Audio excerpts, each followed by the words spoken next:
Assalamualaikum warahmatullahi wabarakatuh.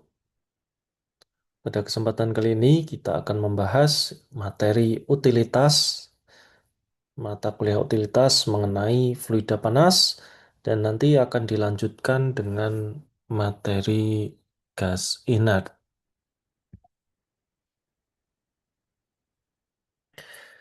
Yang dimaksud dengan fluida panas di sini adalah fluida yang digunakan untuk transfer panas atau memfasilitasi transfer panas dalam industri. Contoh atau macam dari fluida panas yang banyak digunakan adalah steam, ya. Jadi seperti pada materi sebelumnya, steam ini dihasilkan atau diproduce dari boiler, ya. Boiler yang mendidihkan air, dia akan eh, merubah ya air itu menjadi steam, ya, karena tekanan dan suhu tinggi, jadi uap yang membawa panas entalpi dari nilai kalor bahan bakar, ya. Kemudian yang kedua adalah air atau water di sini. Ini bisa digunakan untuk mentransfer panas. Kemudian udara, ya, udara panas dalam hal ini. Kemudian hot oil atau minyak, ya. Apabila dua benda yang berbeda temperatur dikontakkan, maka panas akan mengalir dari temperatur tinggi ke benda yang temperatur lebih rendah, ya. Mekanisme yang terjadi, ya, perpindahan panasnya dapat berupa konduksi, konveksi ataupun radiasi. Tentu saja eh, masih ingat ya bagaimana yang dimaksud dengan konduksi, ya, yaitu perpindahan panas eh, tanpa disertai zat perantaranya, seperti itu. Kemudian konveksi, perpindahan panas disertai zat perantaranya, dan radiasi, perpindahan panas tanpa zat perantara. Dalam aplikasinya, ketiga mekanisme ini bisa berlangsung secara simultan. Syarat digunakannya fluida panas atau syarat suatu fluida dapat digunakan sebagai eh, fluida panas, ya, untuk mentransfer panas, yaitu antara lain yang pertama dia tidak beracun, ya. Kemudian tidak eksplosif, ya, atau meledak, ya. Kemudian tidak korosif. Nah, ini merupakan hal-hal dasar dari syarat fluida panas, ya. Tentu fluida yang digunakan jangan yang beracun, ya, karena akan bersifat toksik. Kemudian yang tidak eksplosif, artinya fluida panas tentu dia akan terkena panas, ya, atau membawa panas sehingga sifat eksplosivitasnya akan dapat terpancing, ya, ketika fluida itu mempunyai sifat eksplosif. Kemudian juga tidak korosif, karena akan sangat berbahaya ketika fluida yang korosif, ya, kemudian panas, dan ketika masuki atau dihantarkan dengan eh, metal ataupun media, ya, pengantar pipa ataupun yang lain, ya, ketika korosif tentu akan mudah merusak, ya, media dan akan bisa berakibat fatal. Kemudian yang kedua dapat digunakan pada suhu tinggi tentu karena tujuannya adalah untuk memindahkan atau mentransfer panas. Yang ketiga tidak terdekomposisi pada suhu tinggi, ya, tidak terurai, ya, ada suhu tinggi. Kemudian konduktivitas dan panas spesifiknya tinggi serta mempunyai viskositas yang rendah, relatif rendah, ya. Kemudian panas laten dan penguapannya tinggi dan mempunyai tekanan uap, titik beku dan tuang yang rendah. Sehingga ketika sebenarnya ini saling berhubungan, ya, antara panas spesifik, ya, panas laten, penguapan, ya, tekanan uap, titik beku. Ya, ini tentu yang diharapkan adalah dia dapat membawa panas, ya, dapat membawa materi dalam suhu tinggi, ya, atau dapat membawa panas ya tadi ya, si fluida ini.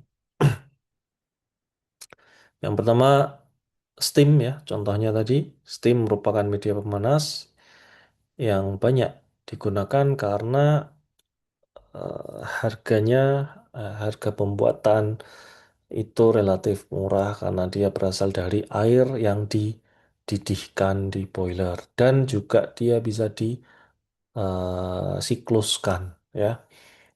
Jadi steam yang sudah diambil panasnya atau digunakan panasnya, dia akan diputar kembali karena air yang digunakan eh, tentu sudah melalui treatment khusus yang eh, panjang ya prosesnya, sehingga dan juga kalau langsung dibuang tentu akan menambah cost ya, menambah biaya.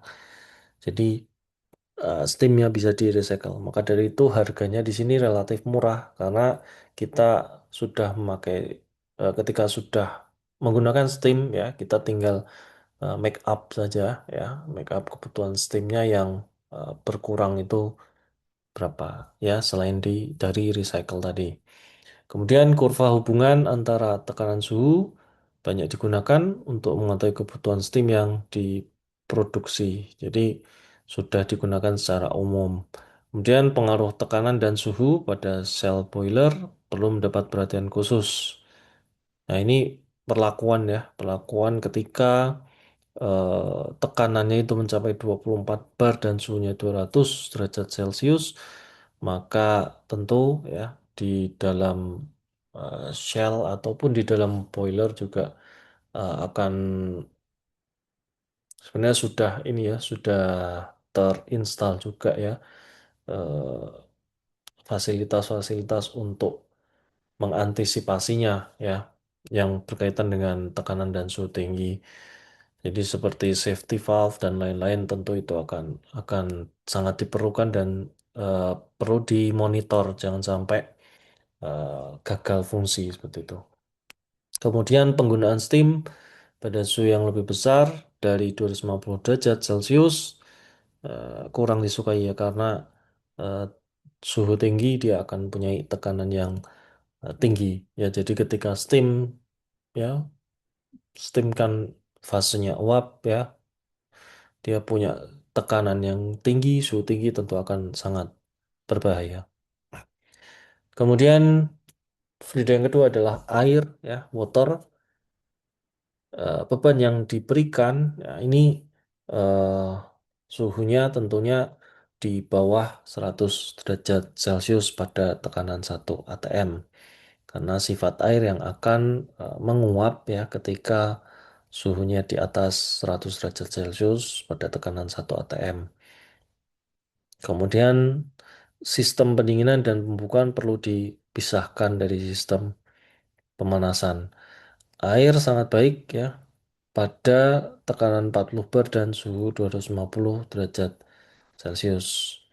Dan air ini yang diwaspadai itu adalah eh, kandungan DO-nya atau dissolved oksigen atau oksigen terlarut ya, karena oksigen ini bisa menyebabkan korosif. Maka perlu di treatment terlebih dahulu air sebelum digunakan. Ya, sama seperti ketika air akan masuk ke boiler ya, sebagai air umpan boiler. Itu perlu diperhatikan kondisinya ataupun parameter-parameternya.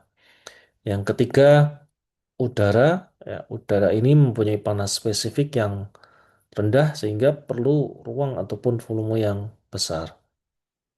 Nah, ini relatif jarang digunakan ya, dibanding dengan steam, air ataupun hot oil tadi gitu. Karena perlu ruang ataupun volume yang besar. Kemudian tergantung dari tekanan juga dan koefisien transpanas pada aliran gas ini rendah dan mencakup daerah yang sangat luas ya, tadi sudah. Kemudian penggunaan udara sebagai pemanas ataupun pendingin biasanya digunakan secara langsung. Artinya ya seperti pada apa ya, Kalau pada pendingin di sini ya penggunaan udara sebagai pendingin ya seperti pada cooling tower seperti itu. Jadi untuk mendinginkan air yang membawa panas. Jadi panasnya diambil oleh udara kemudian dikeluarkan ke lingkungan. Ya, itu adalah salah satu contoh penggunaan udara, namun sebagai pendingin. Begitu pula ketika udara sebagai pemanas, berarti udaranya dia membawa panas, dimasukkan ya pada eh, media ataupun tempat tertentu ya, maka dia akan berkontak langsung biasanya ya sama seperti tadi sorry apa menara pendingin dia akan kontak secara langsung.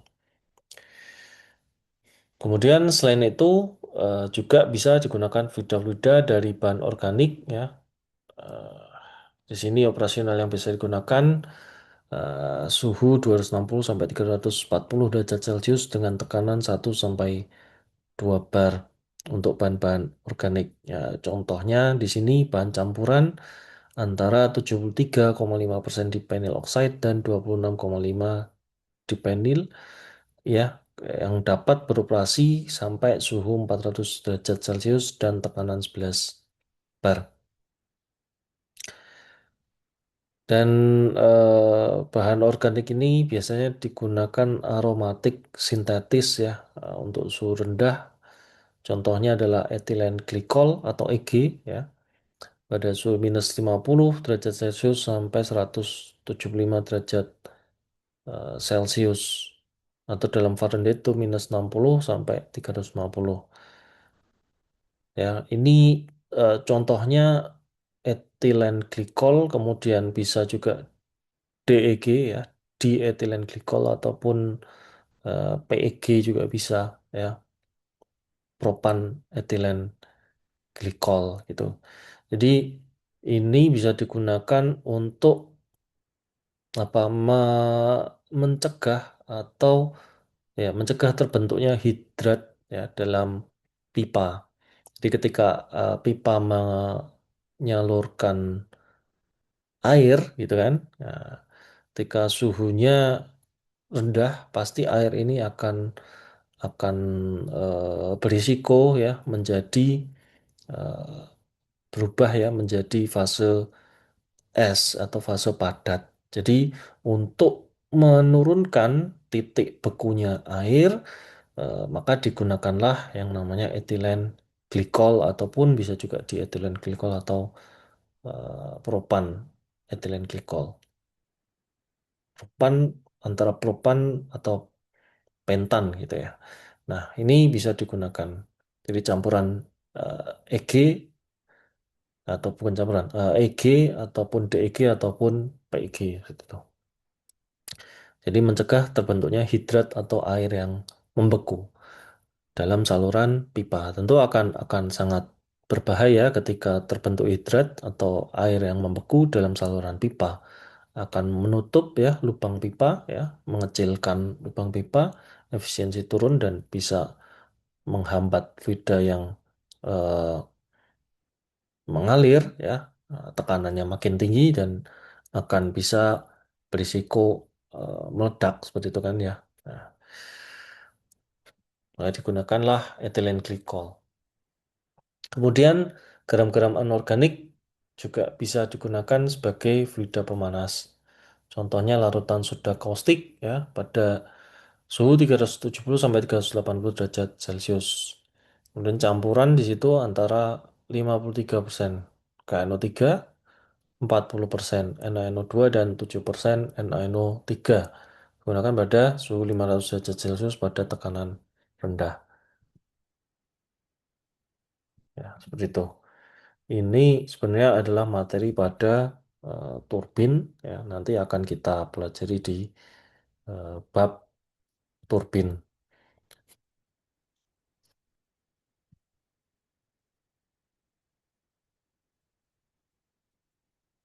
Berikutnya akan dilanjutkan ya materi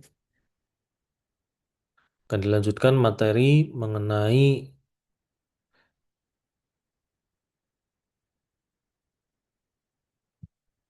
gas inert.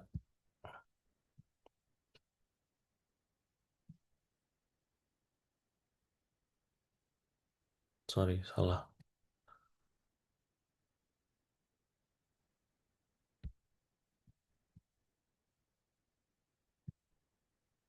Gas inert.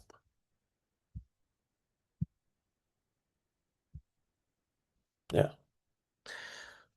Oke, pada gas inert di sini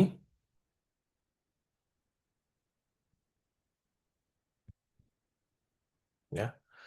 Arti dari gas inert ini adalah gas yang eh, tidak ikut bereaksi.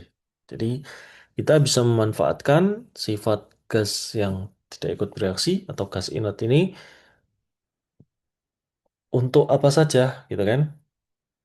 Nah, ini sudah ada di bawah itu penggunaannya. Karena memang di industri ya eh, kita perlu apa namanya satu media yang bisa untuk ya, membersihkan gitu kan, ataupun untuk menjaga tekanan. Nah, itu nanti kita bisa menggunakan gas inert. Ya. Jadi fungsinya untuk tank blanketing, ya, itu apa dan mekanismenya seperti apa nanti akan kita lihat. Kemudian untuk pigging ya dan purging pada saluran pemipaan. Dan yang ketiga untuk menjaga tekanan reservoir sumur minyak. Ya. Tapi kita perlu tahu dulu syarat-syarat dari gas inert ya. Itu apa saja gitu kan. Nah, yang pertama tidak berbau ya. Karena yang namanya gas dia akan sangat berisiko ya ketika mempunyai sifat bau dan bercampur dengan komponen-komponen lainnya gitu kan. Kemudian yang kedua tidak berwarna dan yang ketiga relatif murah. Artinya dalam prosesnya ya ini bisa sering digunakan sehingga eh, tentu cost akan menjadi salah satu pertimbangan. Di samping ya dia tadi sifat-sifat yang tidak berbau, tidak berwarna. Kemudian dari segi aman ya, keamanan itu tidak eksplosif. Tadi juga sudah disebutkan untuk fluida panas. Nah, sebenarnya sama ya, eh, bukan sama. Ada mirip-mirip ya untuk syarat-syaratnya. Jadi itu yang diperlukan. Nah, contohnya apa? Gas-gas yang memenuhi syarat tersebut, ya, yaitu gas-gas mulia, gitu kan, dan plus nitrogen, gitu. Jadi dari gas mulia dan nitrogen tentu kita ambil yang paling murah ya, itu adalah nitrogen. Karena yang pertama ketersediaannya di atmosfer juga tinggi ya, sehingga kita tinggal mengambil dari udara atmosfer saja, gitu kan? Tinggal kita pisahkan aja antara campuran gas-gas di udara atmosfer, sehingga kita bisa mendapatkan nitrogen murni. Bagaimana proses pendapatannya atau pembuatannya kita bisa lihat dari YouTube berikut ini. Ya, coba kita lihat. Hello, I'm Dean McGonigal, General Manager of Ferris. Today we're going to take a step back from what nitrogen does in fracturing to have a look at where it comes from. Welcome to Central Alberta and our Joffrey plant, where we produce and store liquid nitrogen. At Joffrey, we have a nitrogen storage tank, a production facility, and truck loading area. Where do we get nitrogen? We source it from the surrounding air, which contains oxygen, nitrogen, carbon dioxide, and small amounts Kita of ulangi other ya, kita ulangi karena jadi kayaknya belum ini belum terlihat ya. Kita ulangi. General Manager of Ferris. Today we're going to take a step back from what nitrogen does in fracturing to have a look at where it comes from. Welcome to Central Alberta and our Joffrey plant, where we produce and store liquid nitrogen. At Joffrey, we have a nitrogen storage tank, a production facility, and truck loading area. Where do we get nitrogen? We source it from the surrounding air, which contains oxygen, nitrogen, carbon dioxide, and small amounts of other molecules. Air moves to compressors, where it is compressed to a higher pressure. Ulangi tadi suaranya. To have a look at where it comes from. Welcome to Central Alberta and our Joffrey plant, where we produce and store liquid nitrogen. At Joffrey, we have a nitrogen storage tank, a production facility, and truck loading area. Where do we get nitrogen? We source it from the surrounding air, Ya, kita ambil dari udara atmosfer. which contains oxygen, nitrogen, carbon dioxide, and small amounts of. Nah, kandungan udara seperti kita ketahui ya, ada oksigen, nitrogen, dan gas-gas lain yang sebagian besarnya adalah karbon dioksida. Ya, kandungan nitrogen sendiri juga sangat tinggi ya, 79 ataupun 80% hampir ya, 78, 79, 80% dari kandungan udara di atmosfer. Ya, Anda bayangkan kalau eh, kandungan oksigen itu lebih tinggi dari 20% ya, atau 19% atau 21% gitu kan. Nah, tentu ya sifat udara atmosfer akan tidak seperti yang saat ini gitu kan ya. Dengan adanya oksigen yang lebih tinggi tentu akan mudah mengoksidasi ya, elemen-elemen lain. Artinya apa? Barang-barang akan besi seperti ya contohnya itu akan lebih cepat untuk berkarat gitu kan. Kemudian apa? Oksigen juga berdampak pada sifat pembakaran gitu kan, sifat nyala api. Maka akan lebih mudah ya untuk terjadinya nyala api atau kebakaran. Tuh, jadi memang eh, sudah tepat komposisinya ya, sekian. 79 ya, nitrogen, 21 oksigen dan gas-gas kecil lainnya. Other molecules. From a plant's air intakes, the air moves to compressors, Jadi where ambil, it is compressed to a higher pressure. kemudian dikompresi udara ini ya, sehingga tekanannya The compressed air is then tinggi, purified. kompres air. Water, carbon dioxide, and hydrocarbons are removed. Nah, ini terlihat bahwa akan dimurnikan gitu kan ya. Untuk kadar airnya ya, dipisahkan, kemudian kadar karbon dioksidanya dan kadar hidrokarbonnya ini akan dipisahkan dari udara yang kita masukkan tadi. They are removed before the air is cooled to ensure components in the facility do not freeze. The air Nah, makanya di ini ya, ini tadi yang eh, disebutkan bahwa glikol ya bisa digunakan sebagai pendingin atau penurun ya, penurun dari titik didih, sorry, titik beku. Jadi ketika ada air yang melewati pipa, ini tidak terbentuk hidrat seperti itu. Ini contoh aplikasinya. Kemudian kembali ke proses pemurnian atau pemisahan tadi ya. Nah, through a series of heat exchangers which cool it and allow for distillation in a cryogenic cold box. This separates the nitrogen from the oxygen. nah, ini sudah terpisah lagi ya antara nitrogen dan oksigennya. Nah, ini kan menggunakan prinsip distilasi. Jadi titik didih, titik didih yang lebih rendah itu akan di atas kan ya, berarti nitrogen ini. The nitrogen gas is then Tekan ke cooled atas, further until it reaches a liquid state. The liquid nitrogen akan dipisahkan ya antara is nitrogen then dan moved to our oksigen. storage tank. Kemudian hasilnya nitrogen ini akan di-store ya, disimpan di dalam tangki. Fasenya ini adalah fase cair ya.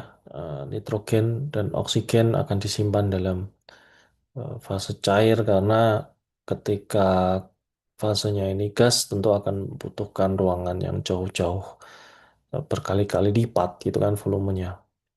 Nah, ini bisa mengkompakkan juga. Maka tadi ya tentu eh, apa konsekuensinya adalah tekanan gitu kan ya. Tekanannya akan lebih tinggi.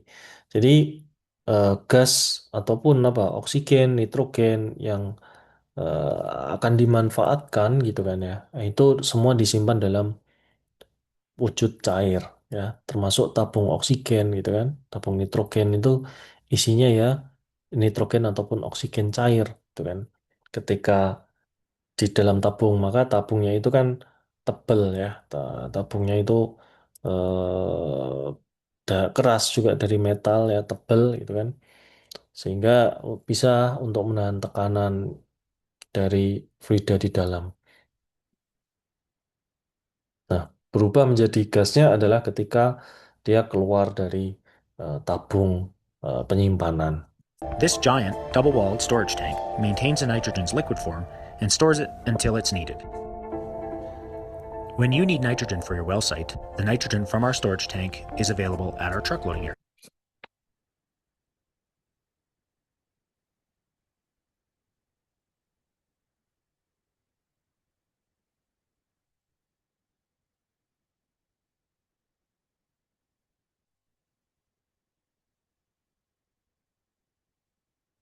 Baru, Head and Shoulder Berikutnya Super kita Cool akan dengan 2 kali coba mentol lihat hingga 100% bebas bagaimana kantong bebara. Head and Shoulders. Stop browsing flights and start booking them. Brazil has samba to dance to. The USA has great. Oxygen is the basic necessity for human being and other creatures. Berikutnya kita akan lihat bagaimana proses pemisahan tadi ya antara nitrogen dan oksigen.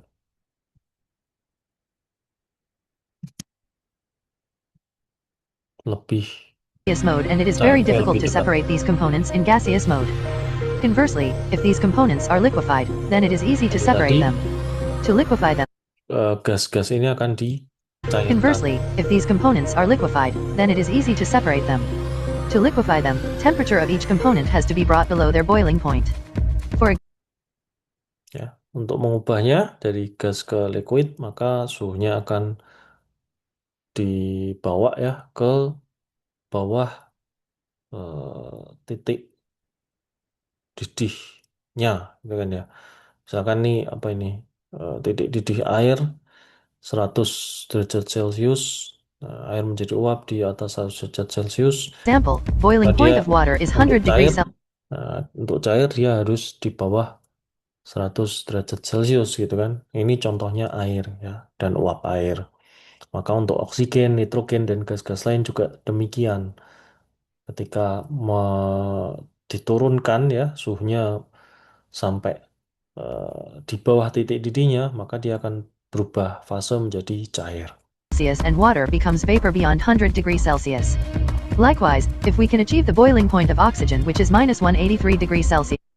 Nah ini, maka kita perlu tahu titik didih oksigen itu berapa. Nah ini sudah diketahui, gitu kan, titik didih oksigen di sini adalah minus ya, 183 derajat Celcius. Maka perlu pendinginan yang ekstra, gitu kan. Maka digunakanlah yang namanya teknik cryogenik, ya, untuk membawa oksigen tadi dari suhu normal ya ke suhu di bawah titik didihnya, yaitu minus 183 derajat Celcius. Then we can liquefy oxygen. Same for nitrogen and argon, whose boiling points are minus 196 and minus 186 degrees Celsius. Nah, nitrogen ini lebih rendah lagi, yaitu minus 196 ya. Argon di sini minus 186. Jadi akan dibawa lebih turun lagi ya suhunya. Respectively. Achieving this level of low temperature is very difficult using refrigeration technology. Kita nggak bisa pakai proses pendinginan biasa. Maka kita menggunakan proses teknik ya cryogenik. Nah, ini teknik refrigerasi biasa. Ini nggak bisa untuk membawa suhu itu minus 183 ataupun minus 196. Maka kita perlu teknik cryogenik. Which is widely used in air conditioners and domestic refrigerators. So in another technology called cryogenic technology is used to achieve this level of low temperature, which is normally below minus 100 degrees Celsius. Now, we will look into the process of achieving low temperature, up to minus 196 degrees Celsius, to separate oxygen and other components from atmospheric air. First, air from the atmosphere is suctioned and filtered using filters to remove dust particles and other hard. Nah, ini proses tadi ya, kita ulang ya, filternya, apa namanya, udara masuk ya, tentu melalui filter terlebih dahulu, menyaring padatan-padatan, contohnya ya, debu dan lain-lain ini supaya nggak ikut masuk ke kompresor. Impurities. Then filtered air is compressed in a compressor, up to 6 bar pressure, to make the air flow from start to end of the process. If the air is compressed, then temperature will increase due to increase in Nah, ketika udara ini dikompres, maka konsekuensinya adalah suhunya juga akan ikut naik, gitu kan. Contoh di sini dari 1 bar ke 5,5 bar, maka suhunya ini naik ya menjadi 90 derajat Celcius. kinetic energy of air molecules. So, the high pressure air, at high temperature is cooled in the pre-cooling system, to around 10 degrees Celsius. Maka kita perlu ya di sini pendingin ya, chiller. Ya. Chiller disuplai dari chiller pump ya, sini. Nah, ini pendinginan kontak direct langsung. Using refrigerated water. During this cooling process, air will capture additional moisture, as it is in direct contact with water. So at this stage, high pressure, low temperature air is having impurities like water, carbon dioxide and hydrocarbon. Maka tadi udah didinginkan, ya, di sini akan terbentuk ya udara bertekanan, tapi di sini masih mengandung impurities-impuritiesnya, yaitu air, water ya, kemudian karbon dioksida dan hidrokarbon lainnya. Maka ini akan dipisahkan di proses ini. Which is not required for us. Water, hydrocarbons, and carbon dioxide are removed in the purification units, using molecular sieves and activated alumina. If water Menggunakan molecular sieve dan alumina. Gitu. Jadi ini harus dihilangkan water ya dan CO2 agar dia tidak membentuk es ya di saluran ya, membentuk hidrat tadi dan mengakibatkan penyumbatan jalur udara. Dan juga ini kan akan yang dibutuhkan kan adalah oksigen dan nitrogen gitu kan. Jadi ini akan tidak diperlukan, jadi harus dipisahkan. and carbon dioxide are not removed, then they will form ice in the lines, and results in blockage of the air path.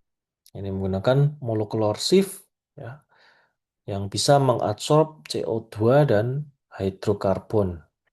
Dan juga activated alumina yang mengadsorb water ataupun air dari udara bertekanan tadi. If hydrocarbons are not removed, then it will result in explosion, if it accumulates in liquid oxygen. Nah, kalau hidrokarbon ini akan berisiko ya menimbulkan ledakan ketika terakumulasi dengan oksigen, gitu kan ya. Now, at this stage low temperature, high pressure air is having only oxygen, nitrogen, and argon. Maka di sini tinggal oksigen, nitrogen, dan argon. Yang mana proses selanjutnya adalah pemisahan antara 3 komponen tersebut kan. Karena tadi sudah dipisahkan dari air atau water ya, kemudian CO2 dan hidrokarbonnya. Tinggal This high pressure air is Oxygen, then nitrogen, expanded in dan an expansion turbine and Joule-Thomson valve. This adiabatic expansion results in drastic drop in temperature from 10 degrees Celsius to minus 100 and Nah, di sini terjadi ekspansi adiabatis ya. Sehingga kelawanannya dengan kompresi tadi ya, ini akan terjadi penurunan suhu di sini ya. Dari 10 derajat Celcius menjadi minus 20 120. degrees Celsius. Then, this expanded air is passed to Ini fraction akan membantu proses destilasi tadi karena suhunya sudah turun gitu kan ya, menjadi minus 120 kira-kira. Nah, ini akan membantu proses pemisahan di destilasi. Ya. distillation column through heat exchangers. Repeated circulation of this cold air through expansion turbine, heat exchanger, and fractional distillation column, air temperature is further reduced to minus 100 and Ya, sebelumnya dilewatkan ke heat exchanger lagi, exchanger dulu ya. Dari minus 120 tadi menjadi minus 165. Ini tentu akan tujuannya mencapai Jadi penurunan suhu untuk titik didih oksigen, argon, dan nitrogen. 65 degrees Celsius. At this temperature, air inside the fractional distillation column will get liquefied, and this liquefied air is having 40% content as oxygen. Nah, ini sudah mengandung 40% oksigen, ya. This liquid is called as rich liquid, as oxygen is more in content. This rich liquid is taken and given as reflux at the middle of fractional distillation column. This cold, rich liquid will act as cooling medium for vapors coming from bottom. And this vapor will get condensed as pure oxygen, and remaining nitrogen will escape to top. This is because nitrogen is having lower boiling point than. Ya, karena nitrogen ini titik didihnya lebih rendah, maka tentu yang akan lebih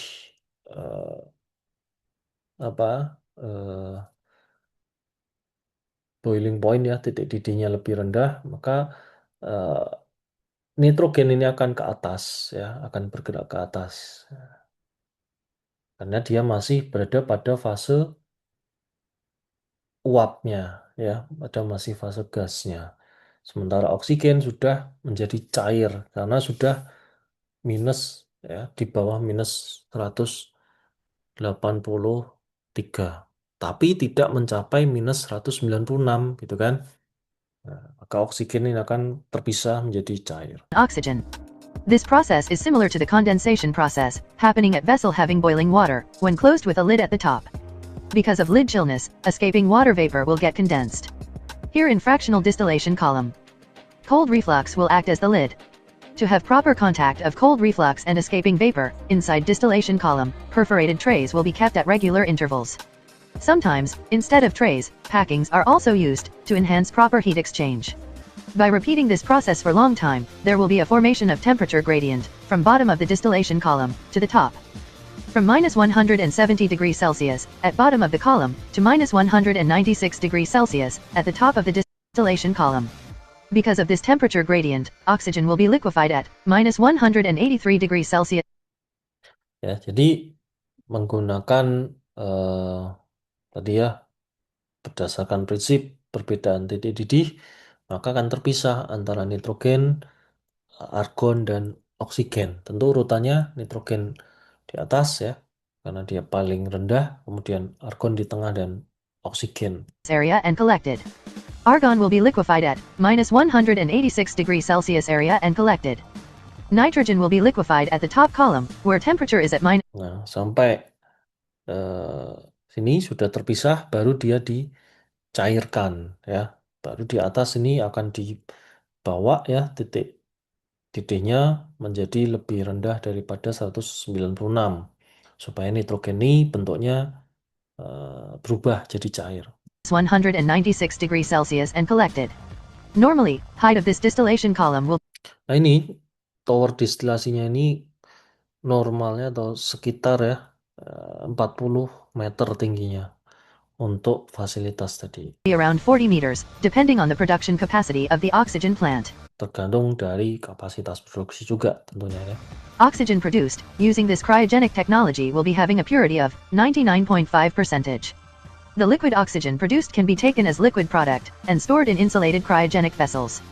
Later, it can be transported to the required location using cryogenic tanker lorry. Maka ini ya, pabrik gas ya, ini tentu akan mempunyai produk-produk ya. Yang pertama nitrogen dan oksigen juga. Jadi langsung ya, terpisah antara nitrogen dan oksigen, langsung bisa dimanfaatkan keduanya. Baik, itu contohnya. Kemudian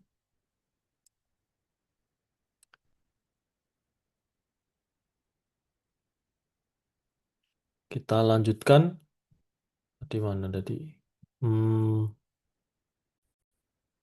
Ya, ke proses tank blanketing sini.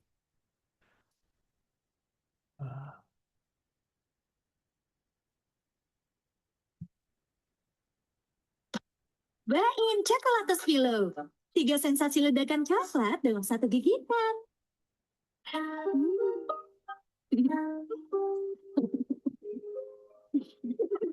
Ingat, si kucing anabulmu bukan manusia. Jadi makannya makanan kucing dong. Makanan rumahan tidak cukup. Whiskas memberikan 100% nutrisi lengkap dan seimbang dengan kebaikan Vitamin E dan kalsium. Sayangi seperti keluarga, beri makan seperti kucing. Whiskas.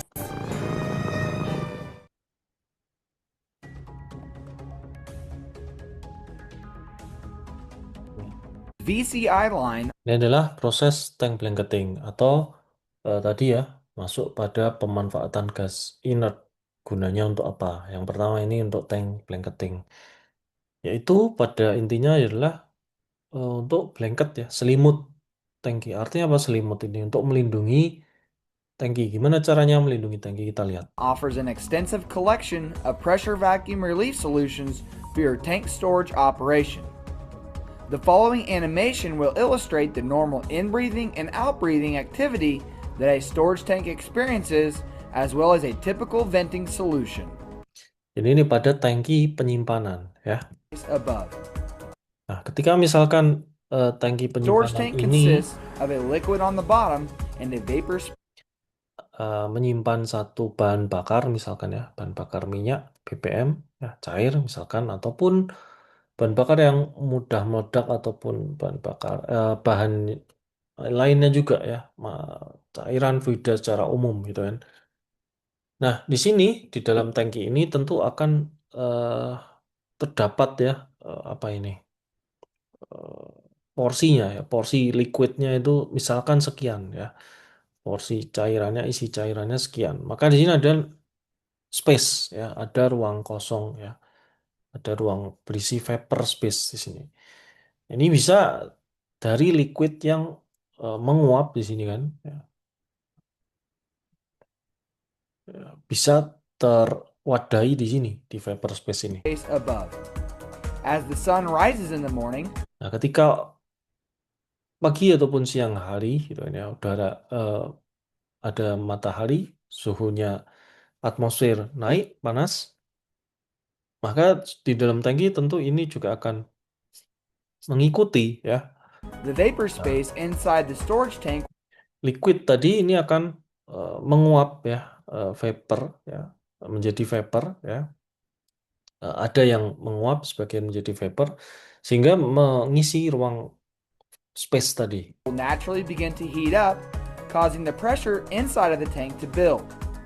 As this pressure begins to build, the pressure side of the PV Nah, liquid yang menguap tadi, yang mengisi vapor space ini juga akan menyebabkan ya, konsekuensinya adalah tekanannya akan naik, tekanan di dalam tangki.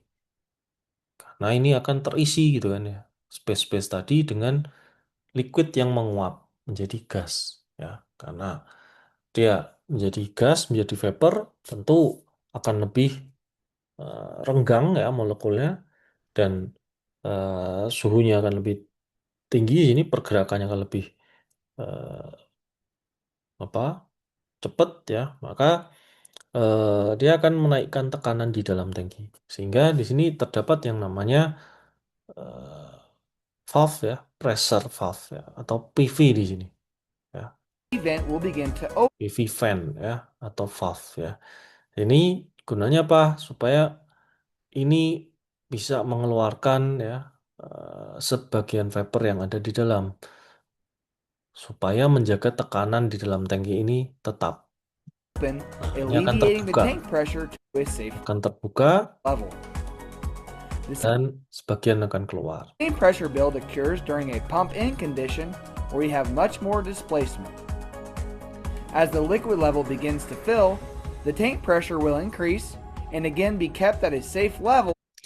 Dan ini juga berfungsi juga ya. Jadi selain karena mengeluarkan sebagian vapornya, fungsi yang kedua adalah ketika terjadi kondisi tangki ini diisi oleh cairan ya, dimasukkan cairan ke sini ya. Nah, liquidnya ini tambah banyak, tentu akan naik gitu kan, akan mendesak vapor space tadi. Nah, vapor space yang terdesak ini dia akan menaikkan tekanan juga kan di dalam tangki, maka harus dikeluarkan ya, melalui PV fan ini lagi ya. By the pressure side of the PV vent opening to alleviate pressure. Jadi ada dua kondisi. Yang pertama ketika suhunya panas ya, lingkungan panas, tentu akan ikut panas di dalam, akan menguap ya, menjadi vapor dan akan mendesak ya, akan menaikkan tekanan dalam tangki sehingga harus dikeluarkan. Yang kedua, ketika tangki ini diisi dengan liquid tadi, diisi dengan cairannya tadi, sehingga bisa naik gitu kan, tingkat atau level cairannya dan mendesak vapor tadi sehingga harus dikeluarkan sebagian juga. In contrast, during pump out situations or thermal cooling, you have a decrease of pressure inside of the tank. In this particular example, the storage tank is equipped with a blanketing valve used to blanket the tank with an inert gas during pump out situations. As the pressure inside of the tank decreases during a pump out, the blanketing valve will detect a Nah, sebaliknya, kondisi sebaliknya adalah ketika pengosongan tangki. Ya, ini Anda lihat. Jadi lawan kondisinya tadi, ya, kondisinya. Tadi kan ketika siang panas dan kondisi mengisi tangki. Sebaliknya adalah kondisi ketika mengosongkan tangki dan juga lawannya siang berarti malam dingin. Tuh, kita lihat nih, ketika mengosongkan tangki, level cairannya ini akan turun. Level cairan akan turun, tentu akan menyisakan ruang kosong di atas ini karena tadi vapornya kan sudah dikeluarkan melalui PV valve ini. Jadi apa yang terjadi ketika cairan turun dikeluarkan di sini kan, bawah sini. Yang terjadi adalah tekanan dalam tangki akan turun, ya, tekanan akan turun. Nah, ini kondisinya akan vakum ini kan. Berarti maka harus dijaga juga. Ya, caranya gimana? Dengan menambahkan gas inert tadi. Nah, ini fungsi dari gas inert masuk di sini. Ya, gas inert ini akan dimasukkan ke dalam tangki ya untuk mengisi ruang kosong yang ditinggalkan tadi. pressure decrease and introduce the inert gas inside of the tank's Nah, ini vapor space inert gasnya masuk di sini.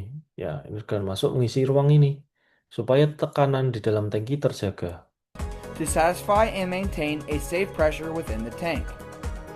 In the case where tank blanketing is not needed, or if the inert gas supply were to be arbitrarily turned off, a decrease in pressure within the tank due to a pump out or thermal cooling Itu juga kalau malam ya, dingin, relatif lebih rendah suhu udara lingkungannya, ya tentu akan menurunkan tekanan di tangki juga. Maka harus dijaga dengan cara apa? Ya tadi memasukkan gas inert. the PV's pallet would open, allowing external inhalation to satisfy tank pressure. Pakai PV valve bisa juga ya masuk. In the case of a catastrophic event, the PV pressure side would open due to thermal heating, Nah ini kondisi lain ya, ketika panas ataupun ada kebakaran ya, ini menjaganya ya dengan valve yang ini juga PV valve, dan ada di sini ada tutupnya juga ya. followed by the Atau apa ini? emergency vent to Ya, keep the tank emergency from vent. overpressurizing Emergency vent. and potentially preventing a catastrophic explosion. Untuk mencegah ledakan atau eksplosif. Jadi begitu fungsi dari gas inert. Ya. Kemudian Anda bisa lihat ya proses picking di sini pada slide ini ya. Berikutnya.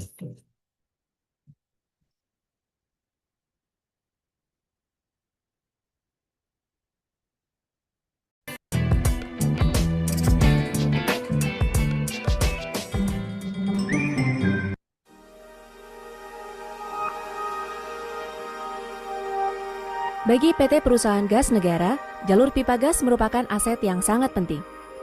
Karena melalui jalur pipa inilah, gas bumi yang dihasilkan dari berbagai sumber akan dialirkan kepada konsumen yang membutuhkan. Untuk memastikan jalur pipa ini senantiasa berfungsi dengan baik, PGN melakukan inspeksi berkala melalui sebuah pekerjaan yang diberi nama Kehandalan Jaringan Transmisi Sumatera Jawa atau Intelligent Pigging. Intelligent Pigging adalah inspeksi yang dilakukan dari dalam pipa menggunakan alat yang disebut Intelligent Pig. Tujuan utama pekerjaan ini adalah mengetahui metal loss pada pipa, mencatat adanya anomali pada pipa, mengetahui kondisi geometri pipa, memetakan jalur pipa, serta melakukan pipeline reinforcement sesuai spesifikasi yang telah ditentukan. Jalur pipa yang diinspeksi pada proyek ini adalah pipa transmisi gas Sumatera Jawa dari Gresik, Sumatera Selatan, hingga Bojonegara, Banten sepanjang 567 km. Proses inspeksi ini dilakukan secara seri di 5 section. 4 section pertama merupakan jalur pipa onshore, dan section kelima merupakan jalur pipa offshore. Section 1, Gresik Station hingga Pagar Dewa Station sepanjang 196 km dengan pipa berdiameter 36 inch. Section 2, SPG Pagar Dewa Station hingga Pagar Dewa Station sepanjang 4 km dengan pipa berdiameter 28 inch. Section 3, Pagar Dewa Station hingga Terbanggi Besar Station sepanjang 167 km dengan pipa berdiameter 32 inch. Section 4, Terbanggi Besar Station hingga Labuan Marinai Station sepanjang 100 km dengan pipa berdiameter 32 inch. Section 5, Labuan Marinai Station hingga Bojonegara Station sepanjang 100 km dengan pipa berdiameter 32 inch.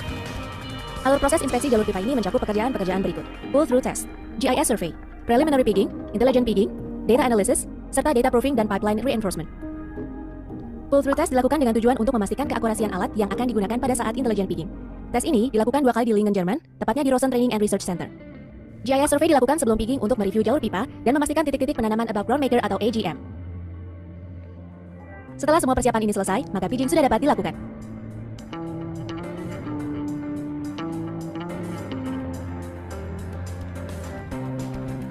Tahap berikutnya adalah preliminary pigging atau pigging pendahuluan.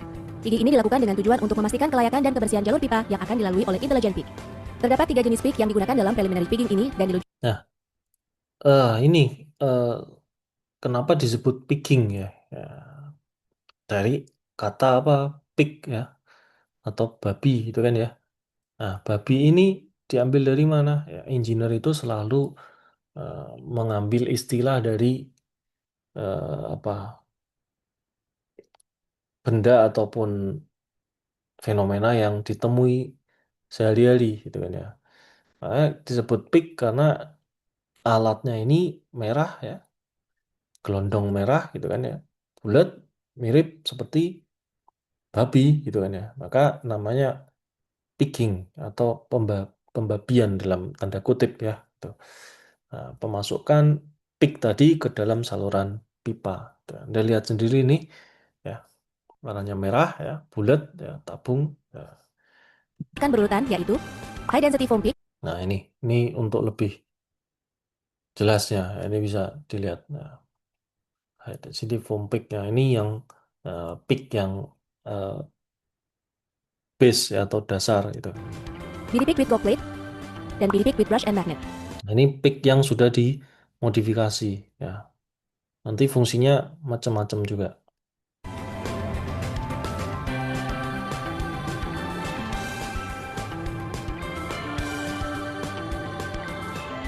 High density foam pig berfungsi untuk membersihkan pipa dari berbagai kotoran yang tidak padat atau kondensat. Hal ini sesuai dengan sifat dari bahan dasar pig ini yang berupa busa atau foam. Nah, ini pig yang keluar ya seperti ini bentuknya. Dia akan kotoran-kotoran yang ada di dinding-dinding pipa ya bisa dibersihkan gitu kan.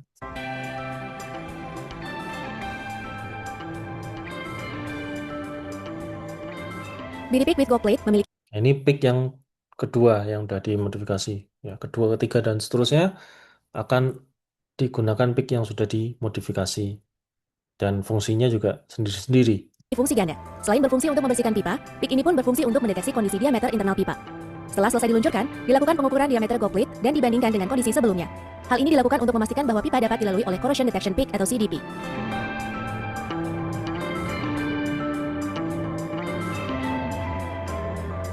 BD pig with brush and magnet berfungsi untuk membersihkan pipa dari berbagai kotoran padat yang menempel di dinding pipa, seperti scale, wax, dan lain-lain. Kotoran yang berbahan dasar logam tersebut akan menempel pada magnet terbawa keluar pipa. Pipa dinyatakan bersih dan layak dilalui intelligent pig jika kotoran yang keluar dari pig receiver kurang dari 10 liter. Apabila pipa masih dinyatakan kotor, maka BD pig with brush and magnet harus diluncurkan kembali. Setelah pipa dipastikan bersih, maka intelligent pigging siap dilakukan. Terdapat 2 intelligent pig yang diluncurkan pada pekerjaan ini, yaitu XGP atau Extended Geometry Pig dan CDP atau Corrosion Detection Pig. Nah, ini pig yang lebih canggih ya. Pig yang akan dimasukkan untuk mendeteksi ya bagaimana kondisi di dalam pipa tadi.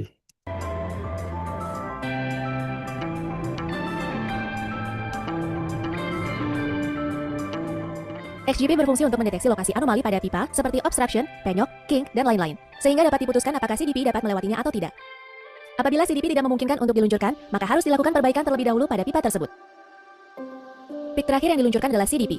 CDP berfungsi untuk mendeteksi anomali atau defek berupa persentase berkurangnya ketebalan dinding pipa atau percent wall loss.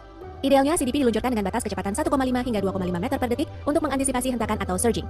CDP merupakan jenis MFL atau magnetic flux leakage yang dilengkapi dengan magnet, sensor, dan odometer. Magnet dan sensor berfungsi untuk mengukur metal loss, sedangkan odometer berfungsi untuk mengukur panjang pipa gas yang diinspeksi.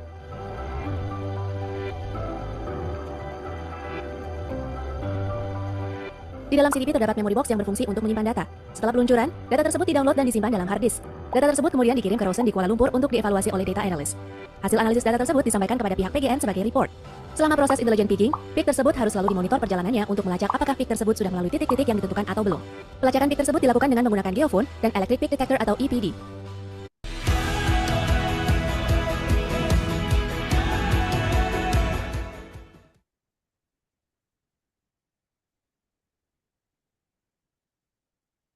Iklan. New Henna Shampoo Color menutup uban dengan warna blue black yang menakjubkan hanya dalam 5 menit. New Henna Shampoo Color. Khusus untuk CDP, above ground maker atau AGM harus sudah terpasang di sepanjang jalur pipa sebelum diluncurkan. AGM dipasang setiap 1 km pada titik-titik yang sudah ditentukan pada saat GIS survey. Selain untuk melacak peluncuran CDP, alat ini pun berfungsi untuk pemetaan sebagai checkpoint yang dapat memudahkan pencarian lokasi anomali pada saat data proofing.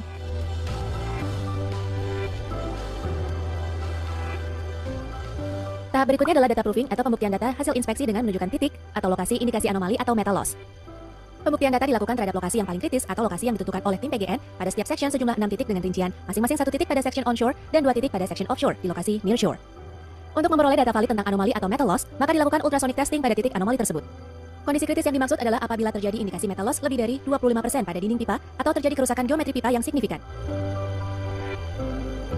Setelah terbukti adanya anomali pada data proofing, maka dilakukan pipeline reinforcement pada titik anomali tersebut. Proses ini dilakukan dengan memasang clock spring dan stopback untuk melindungi pipa dan mengurangi laju korosi. Dan terakhir dilakukan holiday test untuk memastikan pipeline reinforcement berhasil dengan baik.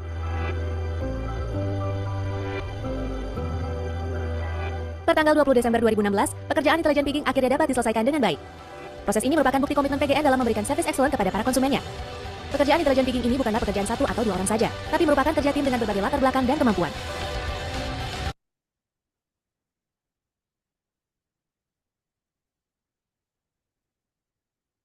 Ya, itu adalah picking ya. Nah, itu fungsi dari gas inert ya. Picking, kemudian tank blanketing, ya. Kemudian ada purging ya. Nah, sebenarnya lebih ke purging ya untuk fungsinya dia akan untuk eh, membersihkan ya sisa-sisa yang ada di dalam pipa menggunakan nitrogen ya, disemprotkan gitu, dikompres ya, kemudian disemprotkan. Tapi picking tadi juga ya bisa menggunakan gas inert juga untuk eh, di dalamnya tadi di dalam saluran pipanya.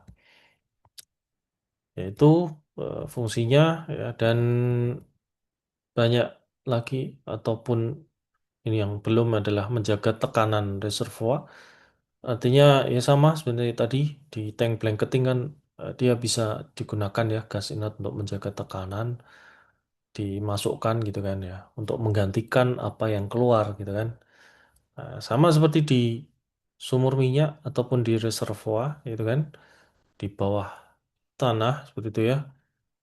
Ketika minyak ini diambil, disedot ya, ya, kemudian air juga ikut keluar, gas keluar, maka di dalam ini kan tekanannya akan turun ya. Jadi akan berisiko ketika tekanannya ini turun ya, sehingga harus dijaga tekanannya ya, sehingga Anda bisa atau kita bisa memasukkan gas inert ke dalam reservoir sumur minyak gitu, untuk menggantikan eh, minyak yang diambil tadi. Tuh. Ataupun air ya, air juga dan gas terikut. Jadi itu contoh pemanfaatan gas inert.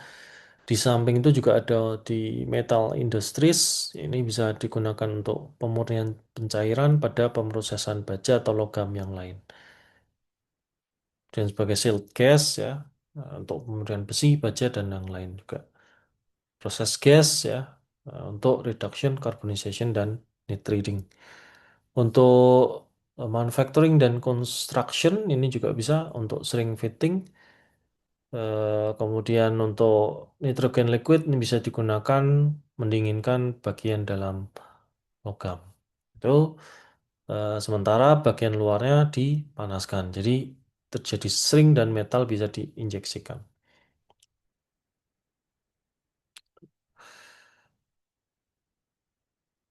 Nah, itu kemudian di industri chemical, farmasi, dan petroleum ini juga bisa juga ya untuk purging ya, kemudian untuk pendingin reaktor dan material, kemudian untuk apalagi ya itu ya fungsinya. Nitrogen liquid sering digunakan untuk pendinginan yang menghasilkan penurunan temperatur yang cepat dan mudah dikontrol sebagai temperatur reaksi yang diinginkan.